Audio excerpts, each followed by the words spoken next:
This very special episode of Graveyard Carz is near and dear to my heart. I have chose to celebrate our 100th episode of Graveyard Carz by airing the original pilot. I'm doing this because you, the audience, are why we are now on our 100th episode. You, the audience, the Graveyard Ghouls who write in, who feed back. We learn from you. Graveyard Carz has evolved from what you're about to watch, the original pilot, to where it is now. I had a dream, I had a vision for Graveyard Carz to become a show that people would watch, that they would learn from, and that would celebrate my love of Mopars. We did it almost 11 years ago.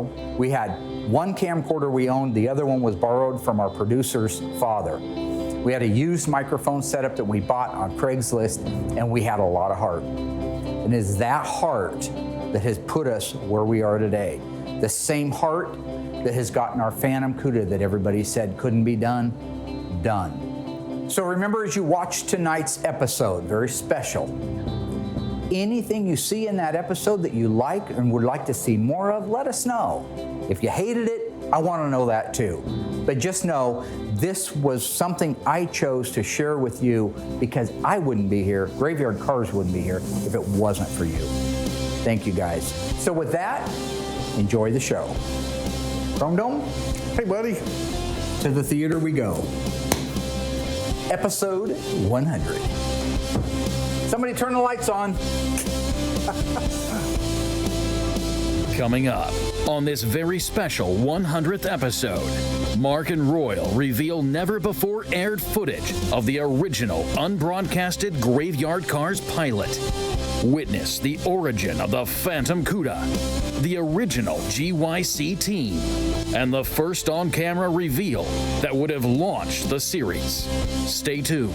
If you're a fan of GYC, this is the never-before-seen story of where it all began.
Can't believe it. 11 years? 2007, we started filming this thing. Wow. 2007, we started on the pilot. And here we are, 10 years later, well, 11 years later. Gonna do a commentary on it. Let's go. You ready? See if I can see anything. 10 years ago, I could see without glasses. Yeah, me too. Are you ready? Let's hit it. Worst car I've ever took on in my entire career. Graveyard Carz in 5, Junk. 4, Wadded and twisted. 3, Should have been scrapped. 2, This car that you're seeing right now, that's the Phantom Cuda, what we call the Phantom Cuda, which we delivered last year. I know you know. Yep. Wow. It was beat. It was. Everything that you see in this pilot episode was real. Like the first time I had gotten the door open on it, the pulls that we did on the unibody. That car is a 71 Cuda 440 6-barrel 4-speed. It was a track pack 354 car. It was one of 108, and probably only one of a small handful that were actually shaker hood in Tor red. Those are all the things that led up to why that car should be built. That's a very rare car, and I'm glad that we did. I remember the day we filmed this. This is Aaron's dad, Preston, driving the GTX Tribute we built with a 440 Super Commando, and that's our 71 Cuda that later became the Phantasm Cuda with Don Coscarelli and Michael Baldwin. Okay. And that was a real race, and we were neck and neck. It isn't a fantasy show. It's a reality show. It's a reality show about restoring Chrysler muscle cars back to their OE condition. We make them perfect, exactly the way they were. Graveyard Cars, like the show, and the shop really, which is all in one now, is kind of linked at the hip with the 71 Phantom Cuda. I mean, it was that Cuda's what inspired me to even film the things that we did, because people were out there, just for those that don't know, saying it couldn't be done. Yeah, there was a big internet pushback on that car about how we were going to rebody it because it was too bad to save, and it traveled the shows right across. It had, yeah, exactly. That's what kind of, I think, got its notoriety. Before we bought the car, my client, it had been to Mopar's at the Strip, it had been to Chrysler's at Carlisle, Mopar Nationals. And the guy was trying to sell it at all those places. After traveling around, and I believe he wanted $70,000 for it. He had it all in the back of this little crap trailer. I mean, it was a wadded up mess. And it wasn't until he got back to Oregon and talked to me, and we were able to put a deal together. Nice. I've been told they're like Vienna sausages at the end of my hand. That set right there was our old set at 34th and Main. That me and one of the guys that's in this show, Joe, in this episode, he actually built the fireplace back there. And then some of those books up there were given to me by a very good friend of mine up in Portland. And here we are, we're going down in the crypt, and then you come out here in the. We were creative back then. We're learning. There was a lot to learn. There was a lot to learn. And there still is. Oh, absolutely. Honestly, it's the fans that really have kind of moved the needle on Graveyard Cars from this, our original idea, to where we are now. Promoter, you can't get the correct nuts and the bolts that fasten. That was our old graveyard down at 34th and Main Street out back. There was quite a few cars. There's the old Caddy hearse, yep, which is now down at Springfield Auto Recyclers. Oh, is it? Yeah. Oh, that's where we played that paintball game. Oh, that's where you shot me in the back, isn't it? Only twice. SOB. No, I think. Oh, now this is ridiculous. What an OE restoration is. So I commissioned my Graveyard Ghouls to prepare this short educational film. Please enjoy. And this is one of my favorite little things we made. I realize it's campy. That is a tribute right there to the Universal Studios old airplane that used to go around the globe. Aaron Smith narrated this. He did such a great job. Yeah, he did. From the earliest horse-drawn buggy to Henry Ford's affordable mass-produced Model T, man has sought the most efficient mode of transportation.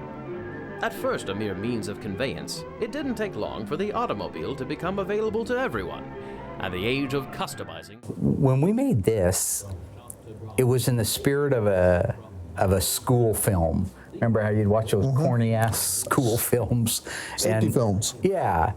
And it took a lot of time. We found a lot of stock footage that we could use, and we came up with this. And it was really just a way to kind of introduce what an OE restoration was, because even 11 years ago, it wasn't quite as prevalent as it is today. Yeah. And that little dog right there, that inspired my dog Bella to get a little pair of glasses. We lost Bella last year, but I loved her. She looked just like that. Precious thing. Kind of reminds me of a safety film I'd seen. Now that's real footage of the day we were out drag racing with the 67 Satellite, and that's a 71 Challenger 383 Shaker car, and that's the Phantom Cuda before we did it. 426 Hemi with a compact and sure-footed Plymouth Barracuda. And so in the spirit of that whole thing right there, what we were trying to convey is that there's a lot of restorations, there's a lot of custom work that's been done to cars, and they're called customizing, right? But the OEM, the original equipment manufacturing, that's what I wanted to get across in this, is that it's a smaller market than the custom market, but it's also very specialized. OEM means that you're going to take that car that's 40 years old and you're going to restore it back to exactly the way it was when it rolled off the assembly line. So that throws out your wheels and your tires, your aftermarket stuff like that, throws out your aftermarket headers. It puts it exactly the way that the guy who designed it or the team that designed it back in that exact same condition. That's an OE original equipment manufacturing. We couldn't find a Mopar, so we had to go with the 55 Chevys, but got the point across. Had a protocol that each car met prior to being shipped. That picture right there is from an assembly line photo at Hamtramck, Michigan that we used and we animated. I look kind of svelte there, don't I? To detail. that has given Graveyard Carz international record. Yeah. Anyway, I don't know in today's climate if that little animated bit would be accepted or pretty cornball.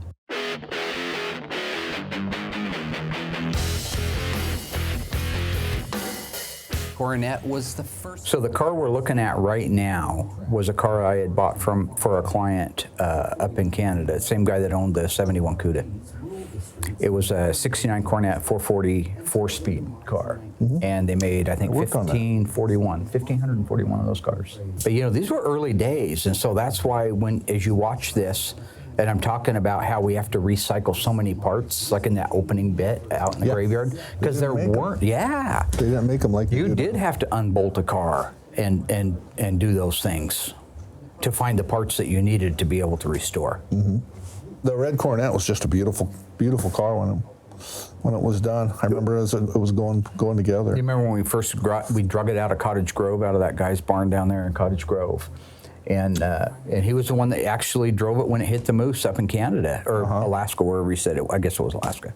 It was a pretty car, and it was a nice, complete car. But I'll tell you what's tough about that. If you look at these shots like they just showed there, that whole interior was red. It's hard to find good Survivor red stuff 11 years ago, and it's hard to find good reproduction stuff 11 years ago. So that interior was a challenge to put together. Yeah, it was a setback. We were really scrambling to get that car done on time and meet the deadline.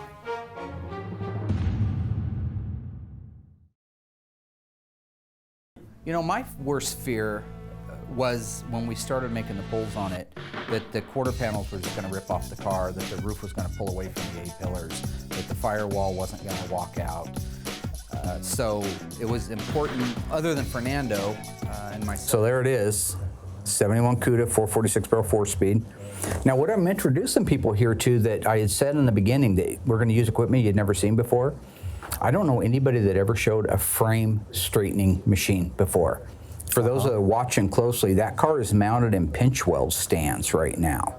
And our goal is to grab hold of that left quarter panel, pull it out to the factory length so that we could cut it off and replace it with a new one or a section of it. When you begin to lose original parts off the car, you begin to lose its value. You take off, both quarters going to be replaced, 5%. When I'm looking at something like that, this is just like a collision job. I remember when I took my ICAR classes, they said, what you got to think about is just reversing what happened. Forget all the science, forget all that stuff. Just reverse it, right? That makes sense. The very last part to get caved in will be the very first part to come out as you're pulling on it. And so that's the order in which you're going to do your stress relieving of your metal. So my thinking on that was, if we could save some of the quarter panel, save some of the floor, save some of the frame rails, then we could have those bragging rights. Now, as it turned out later, we couldn't. You know, it was just all so wadded up. As I go over this car with the employees, and like I say, the naysayers, you can see they laugh, they think it's funny that we're going to save this or save that, that kind of thing. But Fernando actually jumped right in here and really started making some good pulls on that car, and that's what you'll see happening. I didn't make that up. Ask if he said it or not. No, he said it. Look me in the eye without smiling and say it's the truth. The truth. It's the truth. See, why you smile like a fool? Because you're lying, that's why. Nando, did you say that?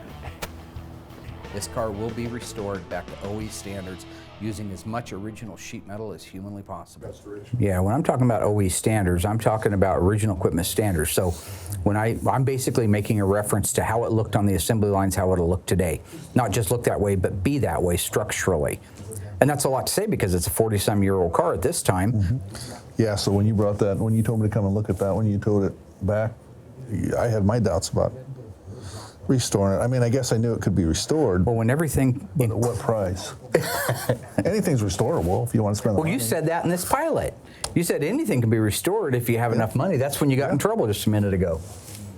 Yeah. It's either coming up or you just did it. I don't remember which. Hey, you were a naysayer back then. What is your problem? No, I said... Really make fun of Royal's head. Royal has no hair on his head. And he calls him Chrome Dome. And makes fun of him having a helmet on all the time. And hey, Royal, turn that light off over there. And there's no. What are some of the nicknames I've had for you? I've had Chrome Dome, Swim Cap Head, Helmet Head, Cue Ball. Uncle Fester. Cue Ball Morton. Cue Ball Morton, which is a Cue Ball reference. Just as you know, I love old movies, especially buddy cop movies. That one was from The Last Boy Scout. There's a shine in here. I wonder what that is. The guy with the built-in football helmet. You know, I don't consider it an insult. You never felt like the names I called you were ever mean, right? They're always loving names, right? Yeah. Politically correct to point out to him, like Royal being bald. I've always felt my insults, so just like I said right there, they're terms of endearment, man. They're my way to, like I say, in a nice way, in a lighthearted way, to point out things that make you a freak, so you can do something about it. Nice try, buddy. Sorry. Look at the size of my ears. Talking about a freak. From the time Larry pulled the trigger on the car deal, I had 2 weeks to get the car done. In reality, there was about 6 weeks worth of work left on it. So here we have this car completely painted by our painter, but apart. We're flying along. This was a nice car, and in retrospect, I wish Larry had chose to keep it. I think it was a much nicer car than the one he traded for. I mean, I think the one that he traded for was a nice car, but when it came to rarity, okay, so they made 1,541 69 Cornet RT 440 4-speeds. They only made 733 RT SE70 Challenger 440 cars. So they made a lot less of them, but in reality, I think the Cornet was just a much neater car. Yeah. It was pretty, it was muscly. I love the scallops that were called out on the quarter panels. I like the B-bodies. It was a real N96, yeah. Yeah, I know, I do too. They have a place. The other car. I had doubts whether we'd make it for the Cornet. Yeah, I mean, I really did.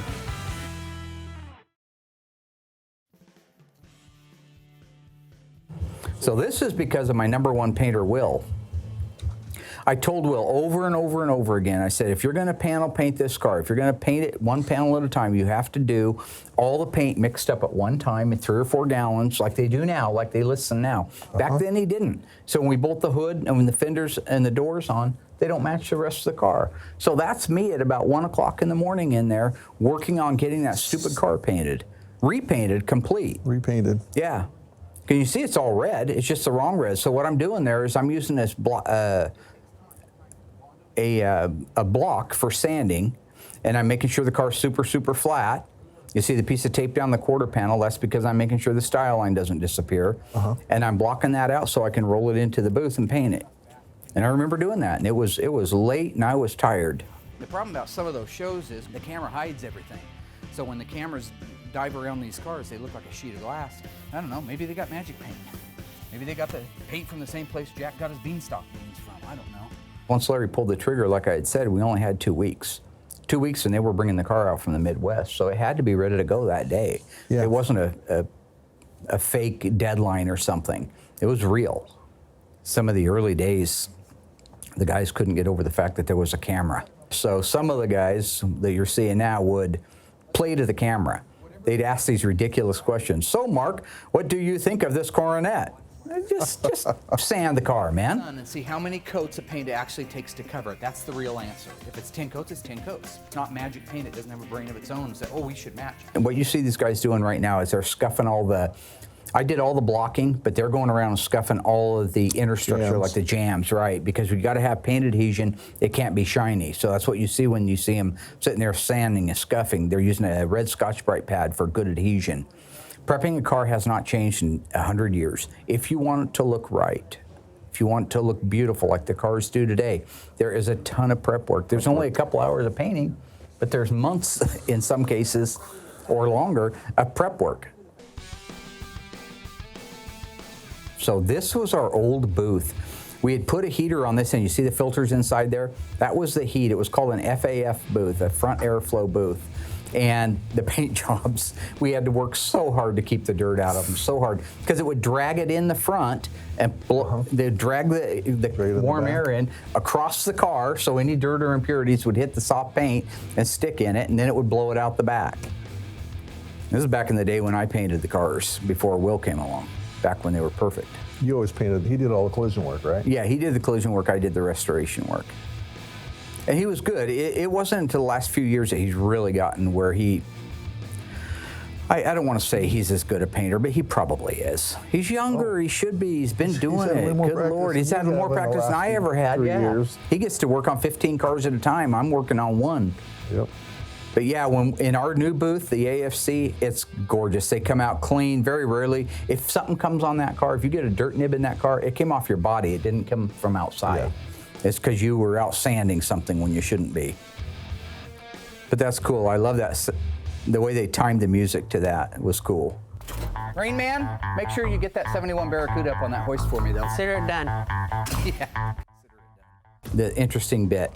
This car that you see them rolling around, we're going to use that car as the template to build our information for the torque boxes for the pole. This is a 71 Barracuda, originally 318 3-speed car. That car later became the 2016 SEMA 392 Hemi. That's the car right there. That's the car. Yep. Oh, right on. Yep. It was the nicest body. I'd been dragging her around with me forever. I had a clear title on the car, and all it was a shell. And I thought, well, someday I want to do a pro street. Well, when the opportunity to do the 392 Hemi from Mopar came up, that was the car. Perfect. We had to add torque boxes, like I said, like the 440 would have had to it. Mm-hmm.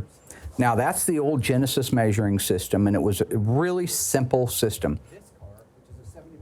It would just simply measure the time it took for a light to hit that target and a front target, and it would tell you how many millimeters. It would equate it to millimeters. So you see the car's wadded up.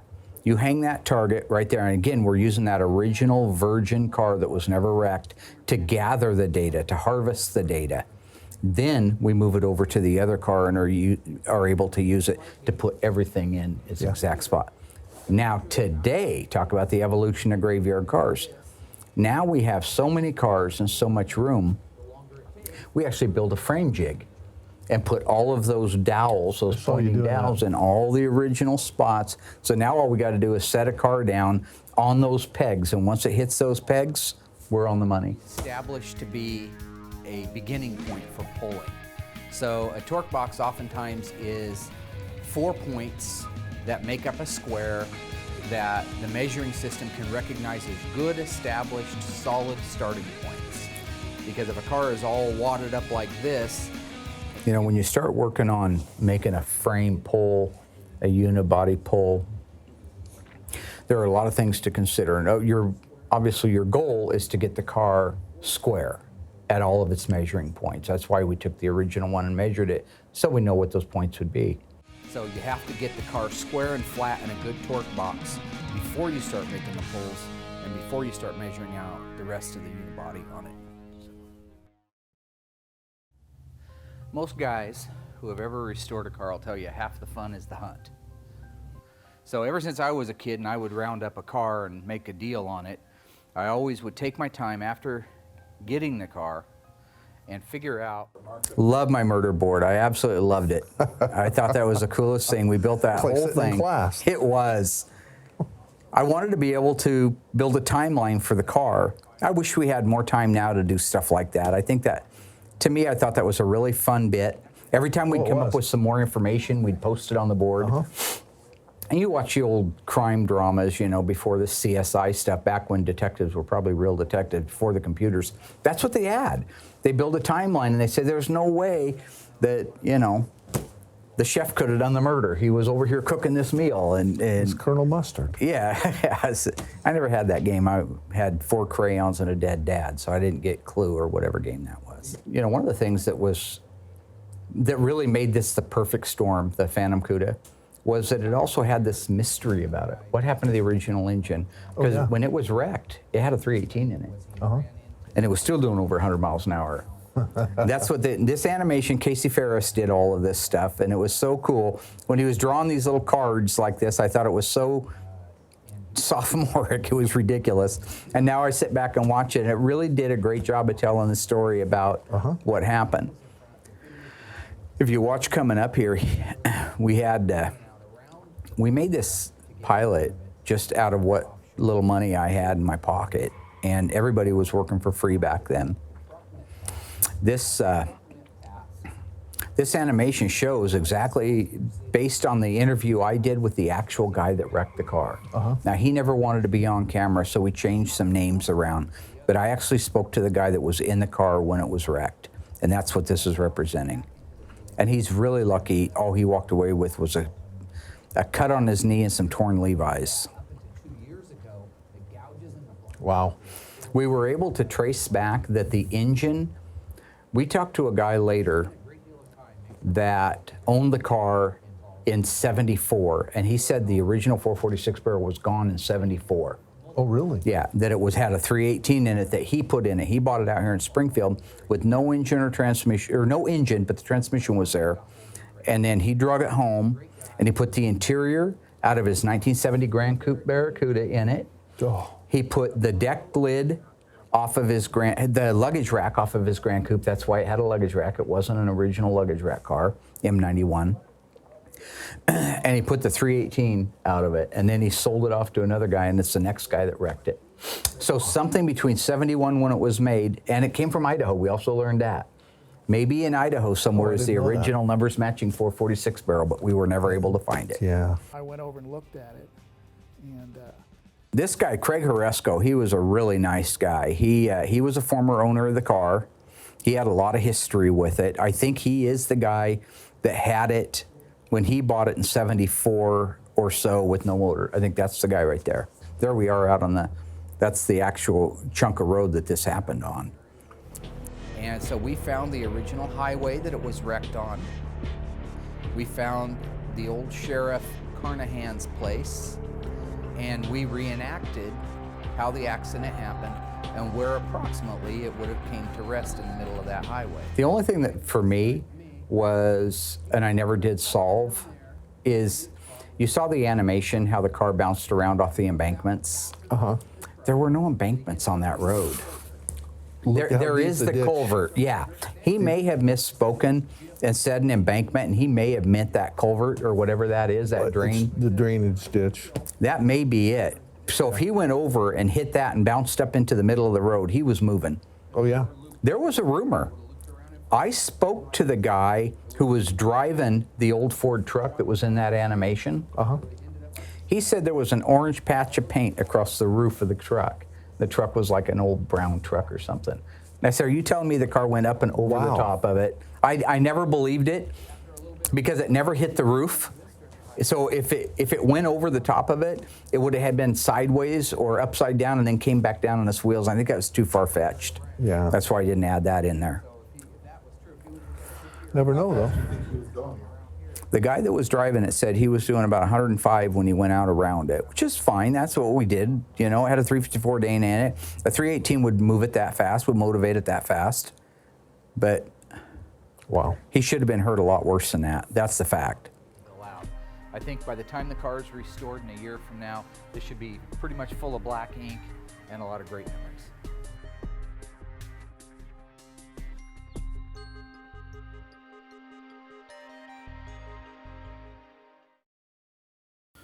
Should be a lamb fry, and go hang this over there in the other target for me. what is a lamb fry? So what you see right now is we have the Genesis. We're hanging the targets on it, just like we did on the original Virgin car. We're now hanging them on this wadded up mess. And now when we make a pull, when they come into the factory specs that we've already harvested and are stored in the computer, we know that things are where they're supposed to be. Again, back then, that's all we had, and that was pretty ingenious to kind of sophisticated. Yeah, it was sophisticated back then, yeah. God, you're a miracle. It's just crazy, I know. I've never seen anything like that in all my days. Turn that target around and face the scanner. What scanner? Scanner's sitting right in front of you. I think we better start with our width right there, and the width on the back is off too. It's 4. You see when they show the passenger door, see that patch of Bondo? Uh-huh. So that guy was working on that car. He said he was doing body work on it. When he like 2 days before he wrecked it. And that's old Bondo that's been exposed to the elements for 20 or 30 years. Yeah, that can't be good. No. But we ended up reusing that original door on that car. And you try to push it together, it crinkles. And in this case, that firewall did that right there. And that's what that front crinkle is in there. I remember working on that. Yeah, if you look at the crease on that firewall, it's so heavy. That's such a solid area. there's an animation of what we were going to try to do. And we did do a lot of it. Yeah. We'll get a lot of that out. And you have to. You have to have all those things out before you can actually start cutting panels off. Wouldn't be easier to. In some cases, if the rest of it isn't contorted, you could just cut that panel out, put it on a flat bench, straighten it out, and weld it back on. That's what I've been doing on the A100. That metal's so strong that it's impossible to make a pull on it. So I just cut it out, window it, put it on something, straighten it, dolly it, weld it back on the car. That was true right there on that door. That was the very first time since 1981 that door had been open. It took me a long time of working on it to get it. And when I finally realized that I had the latch where it would release, I waited for the camera guys to be there for it. So what I'm doing right now is I want to make sure when I pull that left apron down, you see that cord wrapped around there, that strap? I don't want the right-hand side to come down. So that's why I put a jack underneath the right apron over there on that side, on the right rail. Now I can pull this one down. If I didn't have that one over there, it might pull the whole car down, and then you'd have a height problem at the front of the car. And you watch some of this right here as he starts pulling on it. You can see it slowly start to move that firewall. See it pulling down, pulling down. Now I'm measuring the height of the frame rail. I want that frame rail to have the exact same height measurement that the other car had. If you could. That's one of the things I try to tell them always, be careful. There's no careful. You see the hat? I'd been using frame racks for many years. When I started my body shop, and I started Welby's in '85, I went into body work around '90. We had pretty rough, ugly old equipment back in those days. That's all you could afford. Yeah, it's all you could afford. And really, I couldn't afford that rack at the time, but I felt that it was important for us to be able to do this. So I took, I sold a couple of my cars at the time to fund this project, to get this Graveyard Carz off the ground. That was a great rack. Oh, it's a phenomenal piece of equipment. Oh my gosh, if I had a collision shop, that's the one I'd want. 3 towers. Each one pulled 10,000 pounds or 15,000. Oh, yeah. I have absolutely no doubt I'll be able to save everything. I always thought that I could, and I was right about that. Some of the skeptics that roll their eyes and do their little huffy puffy things through their lungs were wrong again. And it was obvious as it was coming out that there was a bit of jealousy in their faces. You could see it. If you guys ever caught them, if you go around the car and you kind of catch them back, you'll see that they're hiding their green color of envy, because they know I was right.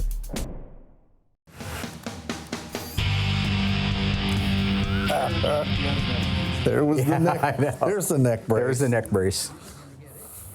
That tombstone right there that you see, that was out at the cemetery, the faux cemetery we built, and that picket fencing around there too. We built around it. Wrong year. We had the wrong year on it for when it came back to life. It was actually 81, not 82. I actually built a shaker to go on the top of that headstone, and we ran a windshield wiper motor, and that would make it shake. I remember that. Yeah, and then we put a fog machine in it. Whoa. Yeah. Look at all that hair. He looks like a freak. Look at all that hair. Something that never changes, amazingly, is the phantom dents. There was not a dent in that hood, and then all of a sudden, overnight, there was an inside-out dent, which means somebody left a tool under the hood on the air cleaner, closed the hood, and then lied about it, denied it. Just couldn't wait to deny it, and that's what they did. So there I am again, getting ready to push really hard and make sure we made all the deadlines, and we did. We always do. Barely. Barely. Well, a couple of them we haven't hit, but for the most part we do. Because you usually, what it does to you physically and emotionally to try to get those deadlines. I mean, that's why I don't put them on anymore. Occasionally we have the SEMA things where they really are deadlines and you have to have them. But what I tell people when I bring the car in is, look, I'm going to do my best to knock this thing out, but there's no guarantee. Because there's no guarantee with the cars, there's no guarantee with the parts. Yep. Doesn't matter, does it? Thanks for playing Should I or Should I Not Question the Knowledge of the Great One. But we got the paint work done on that hood just in a nick of time.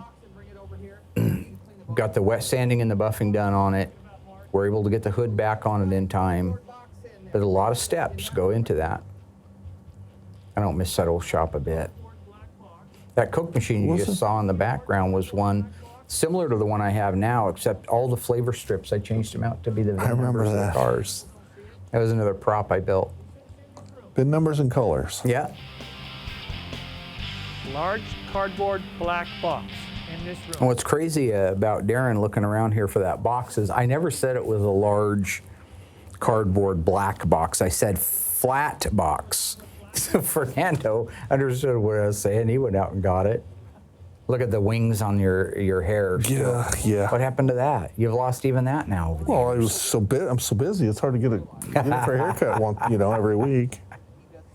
Okay, twice a year, I look like a penguin. whether it needs it or not. The reason you saw that oval air cleaner underneath the hood is because it's an N96 car. It's a cold air induction, so it uses that long oval air cleaner like if you had a six-pack would have. Used the same lid, different base, but it's the same lid. But look at this last minute bolting the hood back on it. I mean, this guy's on Those his hinges way off out. of my car? I did not. Would you stop flattering yourself thinking I took a bunch of parts off the car? Yeah, I took parts off.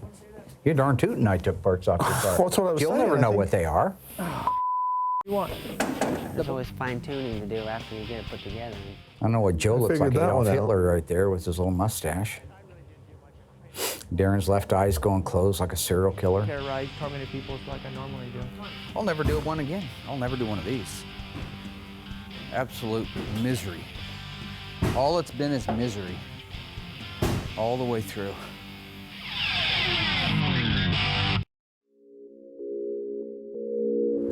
Honestly, as much trouble as this car was, I think I'll have less actual trouble doing that Cuda than I will doing this And one. this is it. You know, all those hours always culminate at the end Into a beautiful into a piece of beautiful car. artwork. And as soon as you're done, you forget. You forget all the misery and the pain and the suffering, and all of a sudden it's just done and you're happy. There were a few things on that car we weren't done with. I mean, not much. A couple of trim pieces. I think the seat cover, they didn't make the hinge covers at that time. There's always a looky-loo. But, you know, we did the best and it was good. The Challenger that they brought out, that was a cool car. It was an RT SE 446 pack. One of the coolest things, it was a black car, burnt orange interior, leather seats, which is common standard with the SE. But it was a rim blow wheel, it was an AM8 track, and it was a gator grain roof. That was the V1G gator grain, and that's it looks just like alligator, it's simulated alligator skin. What do you think of this? It's okay. It's all right. This is also an M91 car, so you see the luggage rack on the back. It's a very rare car.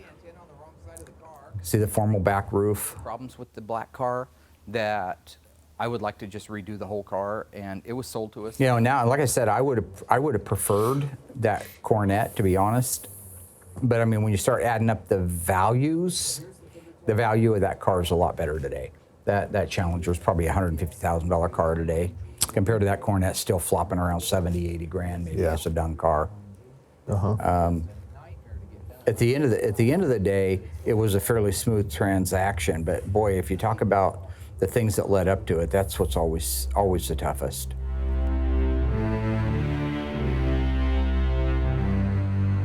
As I look back over that car, I love the finished shots. It just looks beautiful, right? It's gorgeous. But I hated it. I hated working on it because everything was red. And that's what the hardest part for me was, coming up with good red original parts. Some of the car was original. Some of the car was nice. And it had the parts, the good donor parts.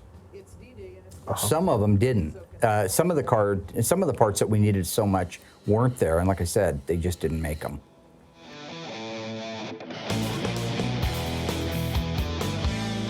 '69 Coronet, done, down the road. Happy customers on both ends as usual. Met my mark to a T. Larry ended up, he really liked the Challenger RTSC. I think he may still have that car. The owners that got this car, the dealership that got this car, sold it really quick. The red RT, yeah, they said that one went fast. At the end of this, you know, we were out of the woods on the unibody portion of the Phantom Cuda. So many things, so many moving parts back then. Yeah. It's interesting when you sit back and you watch the Pilot now and you know what went into it, to see where we've come right now and how much we have evolved as a show, a shop, as people. And this bit here at the end is one of my favorite bits. Watch behind us. See the light starting to glow? The license plate lights up. And now this is the POV, point of view, from inside that license plate opening up. There's a camera looking out, and that's actually through the filler neck hole of the 71 Cuda. Like it's watching us talk about it. That's awesome. That never made it in the episode, but I thought that was such a neat bit. So I say the same thing to the people at home. If you watch something like this and you think there are elements that you like, we'll try to put them back in. If you think there isn't a thing in there that's salvageable, you say that too, because Graveyard Carz is your show. It's not mine. I might own it, but it's not my show. It's not Royal's show. It's not the producer's show. It's the fans of Graveyard Carz and what they want to see.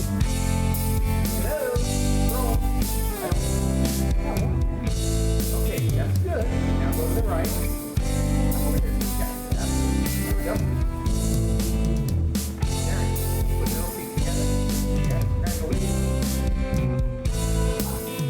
Frankenhurst Films. That's awesome. That's awesome. There you go. So to me, at the end of the day, I think that's pretty cool. Oh, yeah. Come a long way. Thanks for coming over. You bet. You know, you go back to 100 episodes. We started filming the pilot 11 years ago, 07. This is 2018. First show was? Our very first airing of Graveyard Carz, Season 1, Episode 1, was on June 14th, 2012. Wow. So we're only a little over 6 years right now, or not even quite 6 years, about 5.5 years, and we've already hit 100 episodes. 100 episodes. Nice. We're getting cars out? And at the end of the day, yeah, we're getting cars. Well, you wouldn't know because you're never here. Look at the evolution of the Cuda. Again, you have to link that. Graveyard Carz, the show, the shop, and that Cuda are a testimony to the indomitable spirit of man. And that's, I know I like to get a little bit philosophical and dramatic, but look at it. They said the Cuda couldn't be done. They said GYC couldn't be done. They said the shop couldn't be done. And here it is today, done. Because we didn't accept no as an answer. If you remember at the end of Season 1, that car got dipped up in Portland. After it came back from the dipper, we looked at it, we inspected it, I think the first episode of Season 2. Then it went up in the rafters, and that's where it hung up until just a couple of years ago, where we got hot on it again. And at the end, when that car was done, we had a shop full of people. We had a whole world tuning in for the finale of that. And it's still one of the most celebrated and talked about cars on the planet today. I will ask this, Royal Yoakum. People say, where's Royal? Where's Royal? Where's Waldo? Where's Royal? If you would like to see Royal in the show more, he's every bit as he's my brother. Of course he's part of Graveyard Carz. He'll never not be part of Graveyard Carz. But it'd be really great to have you chisel time out of your precious schedule to come over and film more. It's hard to do when I have 2 jobs and my own business. But if you would like Royal to be in the show more, I would highly recommend Don't change the subject. stalking him on Facebook, Royal Yoakum, Yoakum. Find him, send him a message that says, Royal, we Send me want a to see you on the message. show more. There's a lot going on inside that bean of yours besides just malted barley and bong resin. Yes, there is, Mark. Thanks, buddy. You're a good man, Charlie Brown. Yeah, there it is. Golly gee.